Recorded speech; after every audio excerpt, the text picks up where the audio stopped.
Welcome to episode 19 of Smitty's Endurance Podcast. I'm your host, Dave Smith. I'd like to welcome onto the show today Carson Burmeister. Carson, a former collegiate soccer player, is from Grayling, Michigan, and has steadily climbed through the ranks of professional marathon canoe racing. This past July, he finished fifth place in the Ausable River Canoe Marathon. He also has several top finishes to his name in the Michigan Canoe Racing Series. His future is bright, and there will be many more years to come with Carson mixing it up for a podium. Carson, thanks for joining me today. Yeah, thanks for having me on, Dave. You're welcome. So Carson, if you would maybe just start out by talking to us a bit about, your upbringing a bit, where you grew up, where you live now, what you do for a living, that sort of thing. Yeah, so born and raised here in the Grayling area.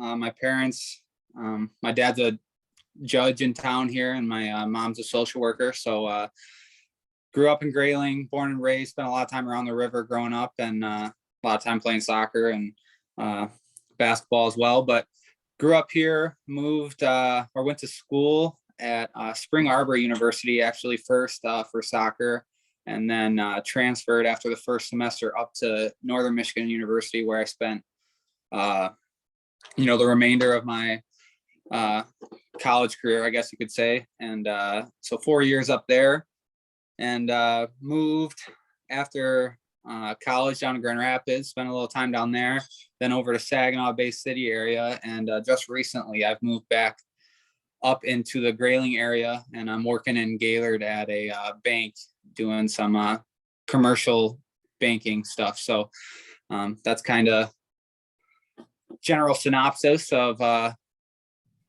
where I've been and where I grew up and where I am now. Okay. So what else regarding your family? Do you have some siblings or? Yeah, so I've got one younger brother. He's actually just graduated from Michigan State, and just us two. And so he's about 3 years younger than me. Yeah. And then you've been married for a few years now, eh? Or yeah, correct. I've been just over a year now. I've been married. Okay, awesome. So Carson, those two sports, basketball and soccer, how do you feel those, maybe early on prepared you for, being able to get into paddling? Quite frankly, I don't think they had any correlation into me getting into paddling. I think, growing up in the area, they had this race called the Casey Challenge. It's not around any longer, but it used to be an aluminum canoe race that would go from Grayling in town to Burton's Landing, and kind of jumped in a canoe when I was, 12, 13, somewhere in that age, and won my first race that we did, the Casey Challenge in, and I kind of fell in love with it right then and there. But growing up, I did some mountain biking too when I was younger, which I would say, if anything, that probably led more into the kind of paddling and because I did some distance related mountain bike races. And but yeah, as I got older into high school, I kind of put a bigger preference on soccer and basketball, in the sense that I was trying to go to school for soccer. I love soccer, and I was trying to go to school and potentially have school paid for. And so I did very little to no paddling at all from really the time I started high school to probably my sophomore year of college. But college or soccer got me into college, and then did help pay for my education. And it was the reason I ended up at Northern Michigan University. And up there, Steve Landick was up there, still is up there, and Shane McDowell was up there at the time, coaching cross country skiing up there. So that's kind of when I got back into it. Awesome. So Carson, kind of switching gears a little bit, I'd like to talk to you a bit about some of the different events you've done over the years. Probably pretty hard to pick a favorite, but if you had to pick a favorite event, maybe talk about that and why it's your favorite. Yeah, I think in regards to canoe racing, I'll preface this by saying that I haven't raced New York yet, and I haven't been up to the Classique. Those are both bucket list items for me, and they're coming. But Sure. the marathon for me right now would be kind of my favorite race, definitely in canoe racing. I went out to Canton this spring, and I really enjoyed that. I'll be back out there again. I think that's it's a fun event, and it's really competitive. And for me, I think that's kind of how I've always gauged my events and my races is, the more competitive, the better. And Canton was fun in that it was early in the season. And I think the normal year you get a lot of the Canadians come down, and it's really, really competitive early on in the year. But the marathon is definitely my favorite race in canoeing. And then I've done some bike racing as well, but not as competitively. And like for biking at the Iceman is amazing. And I did that a couple times when I was younger. And since then I've been away from it, and I just kind of watched it. But it's like that's a weekend that every year I'm following it, or on potentially, hopefully next year I'll be racing it. But yeah, those would be two of my favorite races. Yeah, no, that's that is a pretty good event there they do early in November. So Carson, speaking of the marathon, I think people would love to hear a bit about more details, regarding this past year's race, if you wouldn't mind diving into that a little bit. Yeah, so this past year's race was my best finish, and my best finish by far. I mean, hell, the time with with how high the water is, who knows how long, if ever, it'll take me to touch that time again. But yeah, it was my 5th marathon, and so I took 5th place, and I raced this year with Pete Mead. And I think kind of going into this year, I had a feeling that I had learned a lot, and that I was starting to get to the point where I was starting to feel like, what else can I learn? There's more out there, but I know. And then I started paddling with Pete, and it was like I didn't know anything. I started paddling with Pete, and he, just all the nuances and all the little things that I had an idea of. He took it to a whole new level, and kind of he had all that stuff mastered. So it was really, on that side of things, it was awesome. And that I learned more this year than I've learned any year. Okay. But diving into the race a little bit, we started off good. I think we were running 4th or 5th out of town, and right with Matt Gabriel and Chris and Logan. Matt Gabriel and Ryan Zavro, and then Chris and Logan were right in front of them. And we were feeling good, or I was feeling good, and Pete was feeling good up until a certain point. And we got to, I think it was about Stefan Bridge, and we kind of dropped off those guys. And at the time, it was I didn't know why, but we got a little farther, and Pete was feeling a little sick, and he started puking a little bit. Okay. And so we dropped all the way. I think at one point we were sitting 7th or 8th, and this kind of went on where he was kind of battling this stomach issue that he was having. Kind of went on all the way through, I would say, at least Camp 10 Mile. Okay. And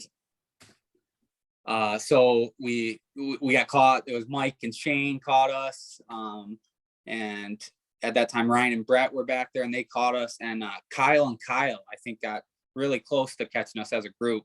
And we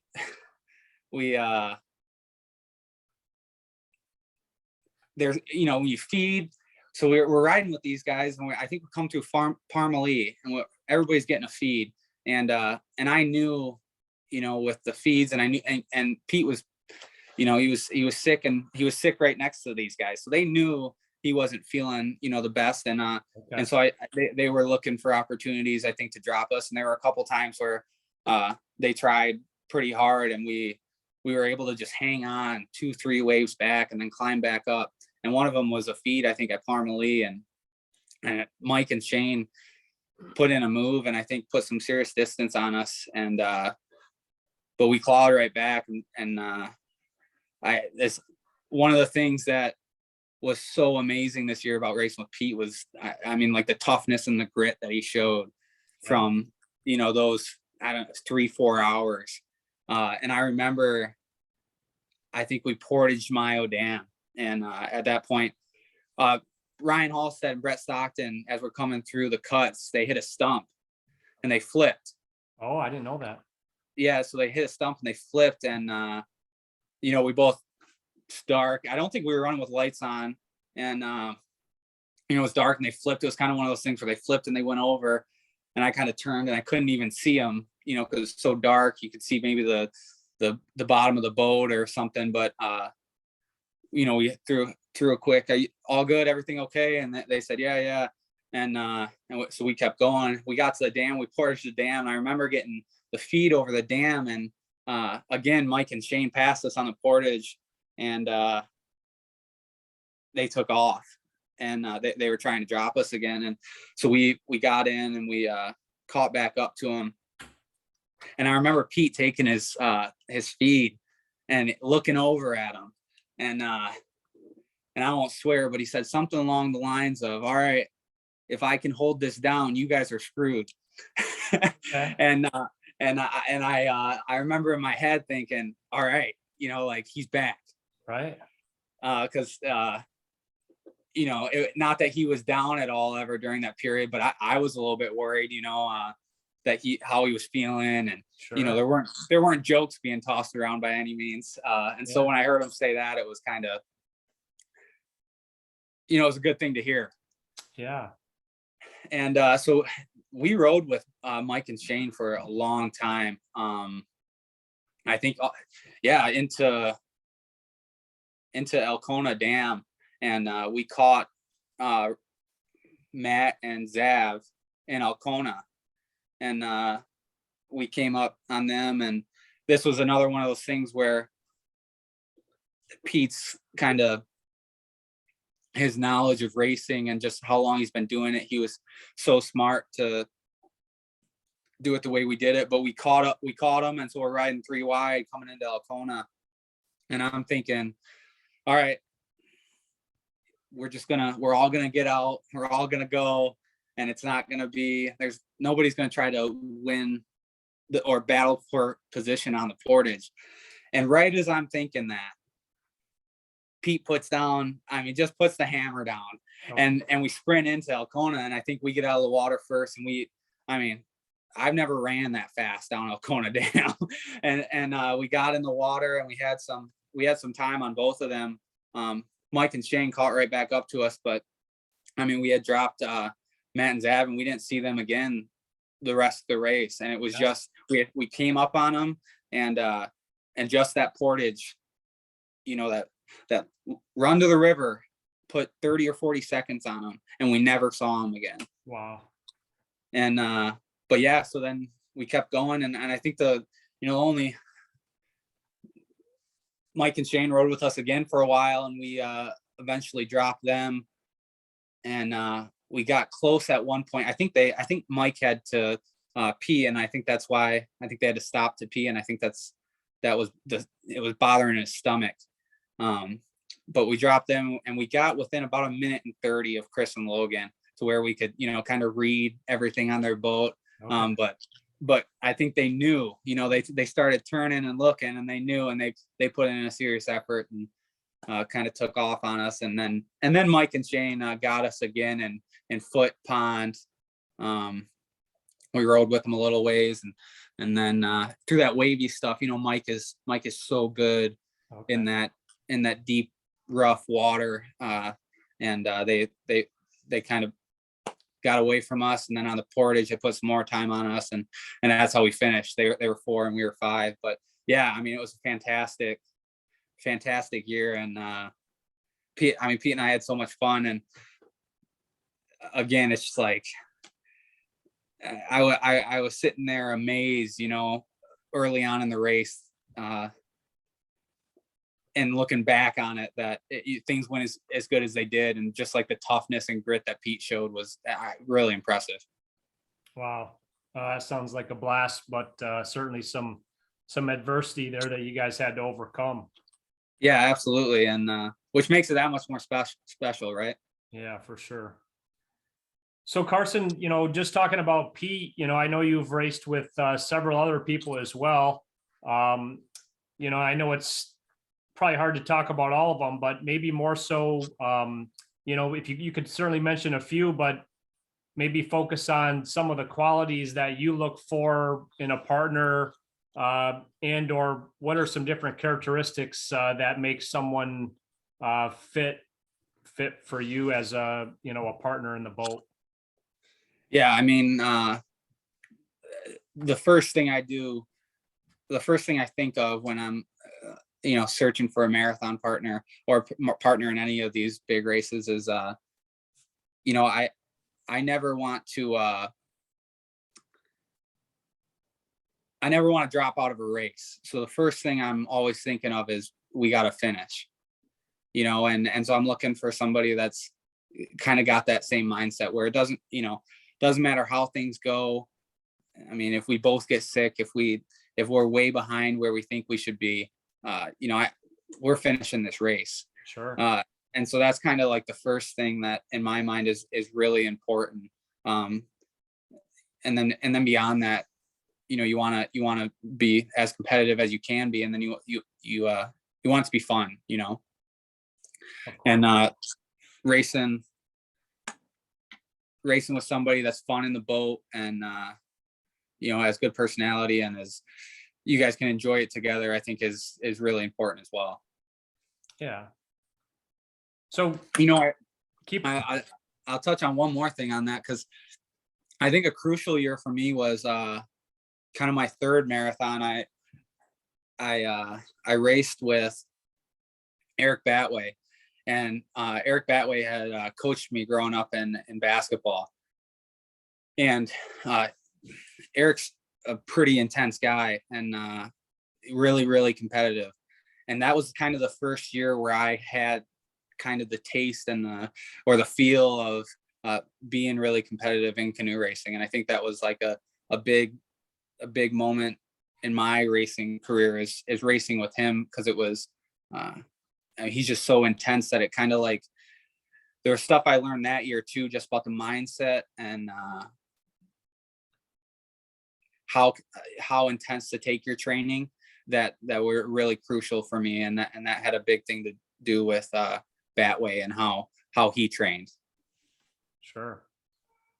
So Carson, let's just stay on that path. You've made such a, really a steady progression in the sport.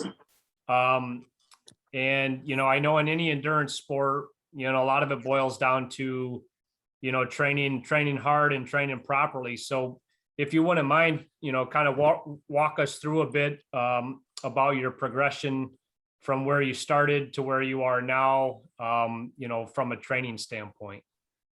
Yeah. So where I started, first year I started training for the marathon was the year I raced with Levi Cornelli, and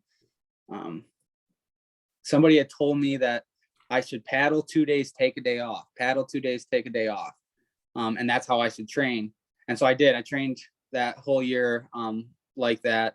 And I had like a old wood strip C1, and but I go out and that's the way I trained. And then I kind of each year I learned something new. And I would say that my experience in college benefited me in the sense of kind of understanding how to train, and fitness levels and different things that are important going into races. But I started like that, and I just gradually training with Shane in Marquette was huge for me too. I mean, he's got that coach mentality, right? Being a ski coach, and so he's he is very regimented with his training. I remember my second year of training, I went out and I think he was racing New York with Pete that year. And we're pretty early in the season before Roscommon race as April, and in Marquette in April, it's still pretty cold and it's snowing some days. And we went out and we were training C1. We go out I think it was a Monday or something. We go out for 4 hours. And I'm like, oh, all right, what are we doing tomorrow? And he goes, well, this week I'm trying to stack hours in preparation for New York so that I get my hours in now. And he was doing one hard week of training and then kind of tapering a little bit into New York. And so he's like, well, I'm doing 4 hours Tuesday. I'm doing 4 hours Wednesday. I'm doing 4 hours Thursday. Wow. And I was like, all right, well, I'll join you. And I made it to, I think, Wednesday. And I made it about an hour into the paddle Wednesday. And he turned around and looked at me. He said, are you paddling hard? And I said, yeah, I'm paddling really hard. He's like, go home. He's like, I'm not paddling hard at all. And but so Shane was big on me in that I learned a lot there. But, as I kind of fast forward to this year, as I've learned a lot, and I've talked to a lot of people and kind of trained with the Bartons a little bit too. And I had a conversation with Wes Dean this spring, and I said, when you get to a certain point, it's not really a secret anymore what or it wasn't a secret to me anymore what these top guys are doing. And for a long time, I felt like it was, I always wondered what's Andy Treble doing on it, Monday through Friday, what's his train? And to be honest, I still don't know what Andy's doing Monday through Friday, but guys of that caliber. And so what the way I trained this year was I would race on the weekend, Saturday and Sunday. And if I wasn't racing, I would, try to train like I was racing on those days. And then Monday I wouldn't paddle at all. And I would run long. Mondays were the days where I didn't have to get in the boat. So I just, I get home from work and I'd run 6, 7, 8, sometimes 10 miles on Monday. And I guess in addition to that, during lunches, all 5 days of the week, I'd have a workout too. So during lunch, I'd go to the gym actually up there in Gaylord. And so Mondays were a strength day for me, strength and running. And so just to give an idea, in the gym, I would start on the pull-up bar, and I would superset it with a shoulder workout or abs. But I'd do 100 pull-ups on Monday, and I would do 100 pull-ups on Wednesday, and I would do sometimes not 100 pull-ups on Friday, depending on how I was feeling.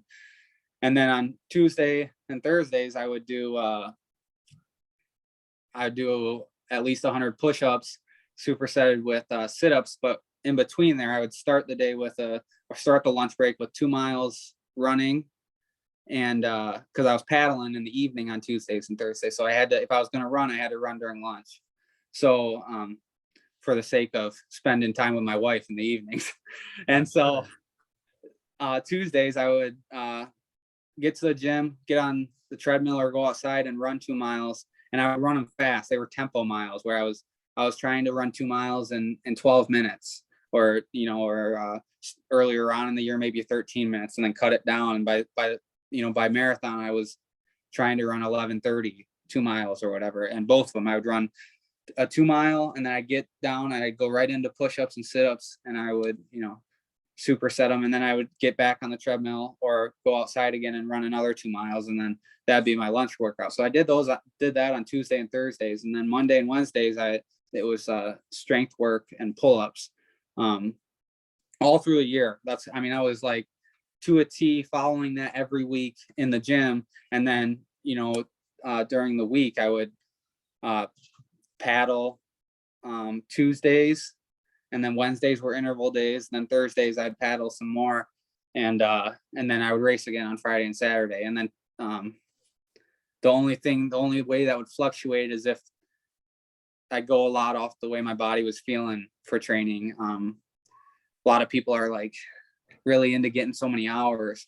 But if you're not, I guess you got to train with a high intensity, and you can do that a lot of different ways. I know a lot of these guys that are placing high up in these races are running a lot.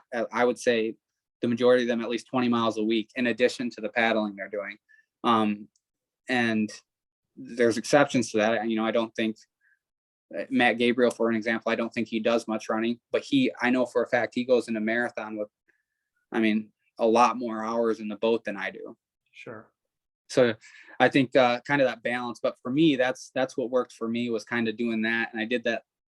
I followed that to a T, and I did that all year round, and or from January really all the way into marathon, and I would adjust based on field. But that's kind of how I trained this year. Awesome. So those Tuesday, Thursday, and weekend paddles when you weren't racing, were those just going out and going by feel and keeping it steady, or were those pretty regimented type workouts? Yeah, I would say Thursdays were almost always by feel. And there were days that I would go out Thursday and I was just going out to go out, and I wasn't going fast. But I was just going out to get some time on the water, because Thursdays for me were really, if I trained really hard, or if I had a really hard race weekend and then into Monday, and then if I did Tuesday night race league, for an example, which physically, I can't do that every Tuesday. In order to get my best results on the weekends, I gotta be smart about when I go hard Tuesday, hard Wednesday, and then I'm going hard on Saturday and Sunday too. But right. Thursdays were the field day, and then Tuesdays, if I, depending on the race weekend, would determine how that Tuesday workout went. But I would throw in hard 30-minute, almost at race pace efforts on Tuesdays as well. Okay. Well, thanks for sharing all that. I know that's that's very insightful for people who are at different parts of their paddling career. So thanks for sharing that. Yeah, absolutely. So, another question I always ask on the podcast is, because I know it's a big part of this sport and certainly other endurance sports, but just the technical side of canoe racing. So if you would maybe talk to us a little bit about, the stroke technique that you've learned and used, but then also maybe some other technical parts of the sport, be it different skills that you feel are really important to do well in the sport. It's a loaded topic for sure, because there's so much to cover. I was talking with Ryan Halstead the other night, and he was talking about deer hunting. He's like, you got to do all these little things, to be successful. And I said, it's just like canoe racing. You got to do all these little things, and all the little things add up to, good technique and add up to results. But from the very reach is a huge thing. In Marquette, when I was paddling with Shane and Al Lindbergh, one of the first things that or not Al Lindbergh, but Drew Campo, who learned all his stuff from Al Lindbergh.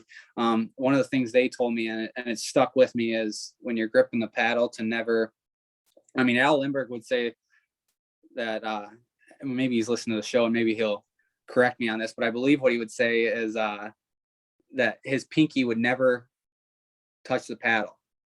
So what that does is allow, that paddle to reach out, let the paddle blade reach out farther, and you get that good catch. Okay. And you're just maximizing the reach on your lower arm, and maximizing your distance that you can cover in a stroke. And that's like a simple thing that for me, when I heard it, it took me a while to get used to it. And now, my pinky is on the paddle, but it's not putting much pressure on it, because it limits that distance that you can go in. Trying to think here, what else is, obviously pulling that paddle out of the water by your hip and not keeping it in too long. Putting the power at the right spot of your stroke, and like some people say the first 6 inches, first 8 inches, whatever, but in that first part, you really need to, and obviously that changes in water depth and different things. But one of the things that I think is really important that a lot of people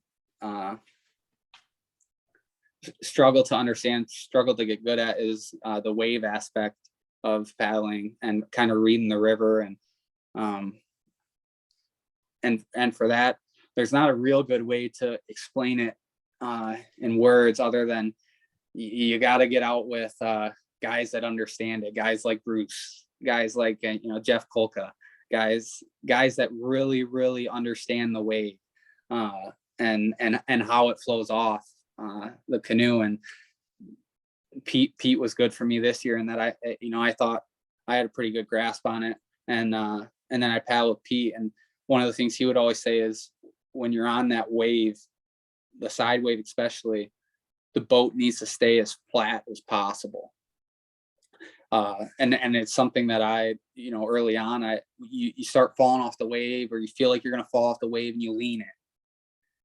And when I first started doing that, Pete would be like, don't lean it, don't lean it unless if that's like the last option there is to lean it and then kind of turn it still onto that wave. But yeah, I mean, if the feel of the wave is such an important factor of racing and racing competitively. I mean, it saved Pete and I's marathon, being able to hang on to a wave. I mean, we had no business at certain times early on in the race hanging around Mike and Shane and Ryan and Brett, other than we were able to hang on to those waves. But yeah, I guess, is there anything specific that you would like me to attempt to talk about on technique? Geez, I think those are great tips. Both of those things from the paddle stroke technique, but then also from a little bit about wave riding. So no, thank you. That's perfect. Yeah. All right. So Carson, what boat did you guys use this year for the marathon? We raced the Corbin 95, a Corbin. Okay. Yeah. So I just want to talk a little bit about some equipment. Is that, I assume you've raced in a few other boats as well? Yeah. So I've raced in a JD2 and a Gillies as well. So I've done 3 marathons in a JD2, 1 in a Gillies, and now 1 in the Corbin. And I think the Corbin is my favorite right now to race. I raced the Gillies with Jason Hatfield, and Jason is really good at the Gillies. I think the Gillies can hurt you in the latter stages of a race. Because and this is just my opinion, so I'm sure there's some people out there that are really big fans of the Gillies that'll disagree with me on this, but I think that in those long races you get tired, and the number one thing that people always say is a stable boat is a fast boat, or a flat boat is a fast boat. And I think when you get tired in a Gillies, it gets a lot more floppy.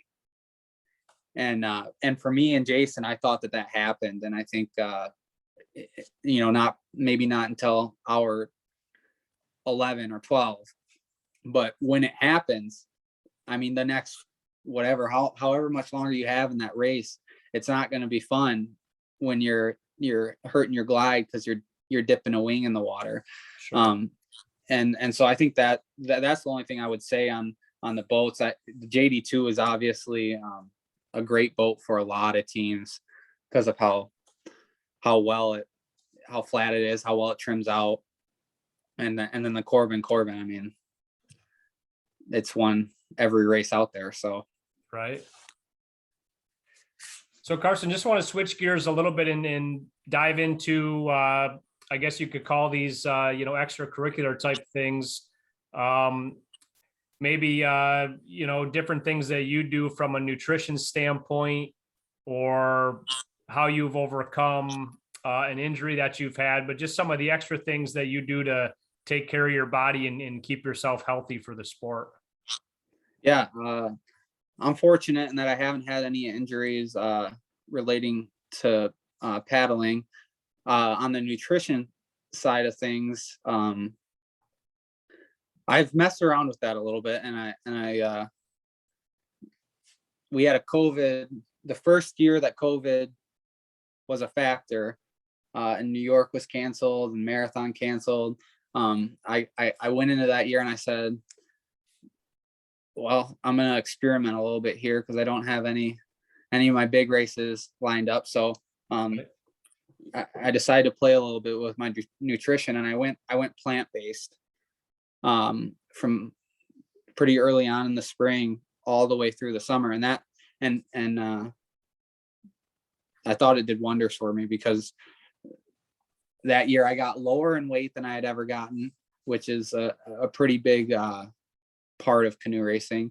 And then I thought my endurance got better, and I won my first MCRA race.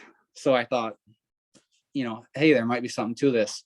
So the following year, this year, I didn't go completely plant-based, but I was very close. I limited the amount of meats or other things that I would eat. And when I did eat them, they weren't in lead up to any big race or training event, because for me, it has benefited me. And so I'll continue. I don't do it year round, but when I lead up to those big races, I'll go very close to plant-based, if not 100%.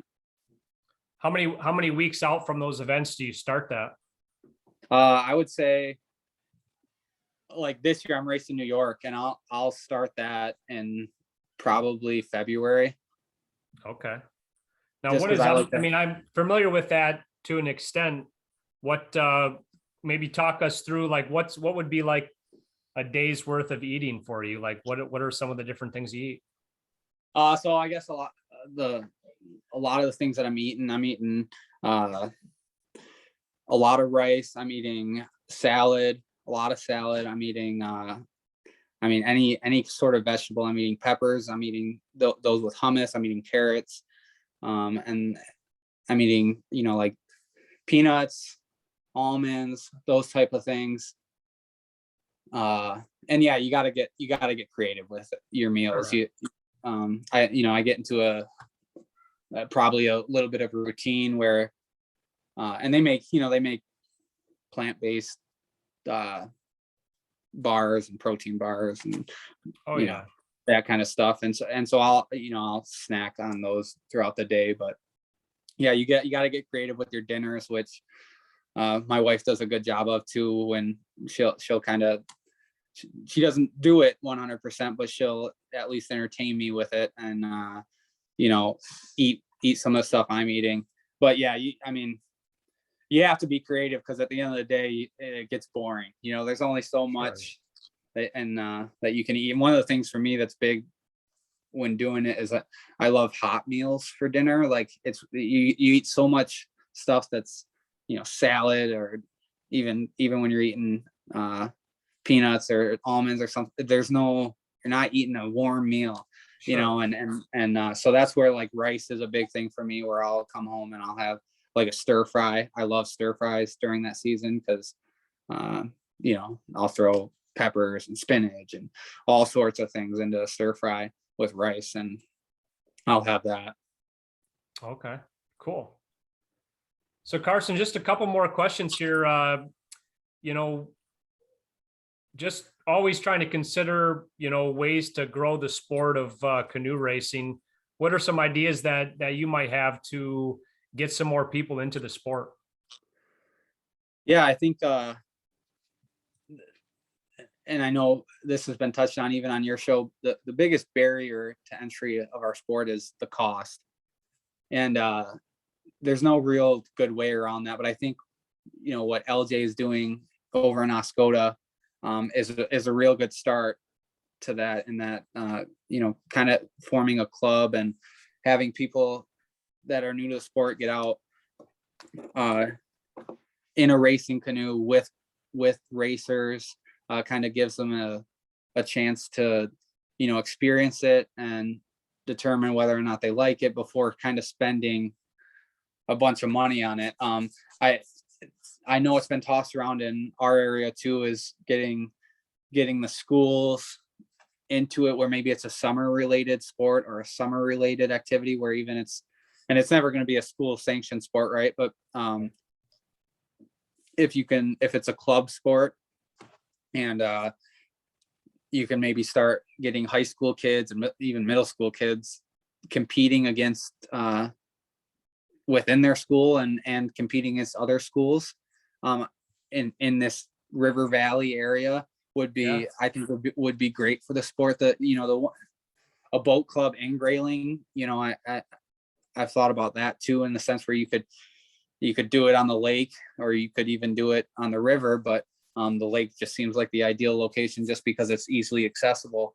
But all these things need people and boats, but the main thing is equipment that people are willing to, maybe not part with, but let their stuff be used by people who have never been in a boat before, which is a hard thing to do. Yeah.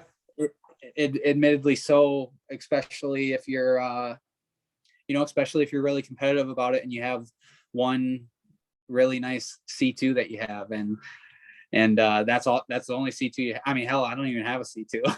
I only have a C1. And Sure. So I get that. And that's, like I said, that's the biggest kind of barrier to entry, and the biggest hurdle that I think we face as a sport in terms of growing, is finding ways to get people into the sport without necessarily them feeling like they got to spend $2,000 or whatever it may be to get all the equipment. Yeah, no, those, I totally agree, but those are good ideas. I like the school idea. Especially, I know it would take a lot of work, but that is a good idea. Yeah. And I think Sean Brabant he may have done some work on this area at some point.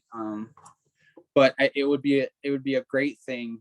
I mean, you could do Gaylor, Grayling, Mayo, Roscommon, Holton Lake, and between those areas, if you could, I mean, if it grabbed 5 kids out of each school that thought it was fun and got a kick out of it and liked it, and maybe then eventually turned into racers themselves, I think it would be a benefit. But again, if you think, I mean, hell, between those 5 areas, 5 kids a piece is 25 kids, 12 boats at least, Yeah, it'd be difficult to probably find that equipment, but you never know. So, yep, that's a great idea. Carson, do you have some goals set for the year already, or you're not quite there yet? I'm not real firm on the goals yet. I'm racing New York again with Pete. Okay. And so, hopefully, I guess, I don't know. It's my first time out there, not knowing the river. I'd love to be top 5 out there, and maybe even a little bit better. And then for marathon, I'd like to make another jump. I'd like to, be on the podium this next year and contending for that top spot. Jordan and Matt are going to be tough to beat. So yeah, we'll see what happens in terms of those 2 races. That's I'm definitely, New York is my first time. I'm looking to go out there and have a good race. And then the marathon, I'm looking to, again, make another jump if possible. And then after the marathon this year, I've got a wedding on the weekend of Classique. So unfortunately, yet again, I will not be traveling up to Classique, but so instead, after marathon, I'll be transitioning onto the bike for the first time in a while, and I'm gonna try to be fairly competitive on the bike next fall. So we'll see where that takes me. But yeah, that's kind of the way I'm looking at next year so far. Yeah, awesome. Well, Carson, just lastly, here, this is an opportunity if you want to mention any sponsors that you have, or any other people that have supported you in a big way throughout your career. Yeah, the biggest support for me throughout the years has been my parents, and then also my wife Erin, from picking me up on the river and dropping me off and coming to all the races with me. They deserve huge credit for that. I would say my brother too, but I think Wes and I went for a paddle one year in Grayling. My brother grew up in Grayling as well, and we went down to Stefan, and my brother got lost. And so Wes and I got out at Stefan, and we had to sit there for I think an hour and a half because he was lost.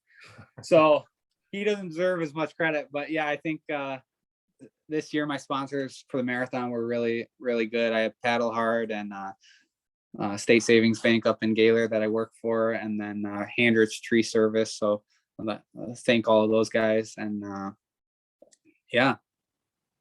Awesome. Well, Carson, thanks a lot for your time. I know people are really going to enjoy listening to this. So thanks again. Hey, thanks, Dave. Thanks for having me on. All right. Take care. Stay in touch. Yep, you too.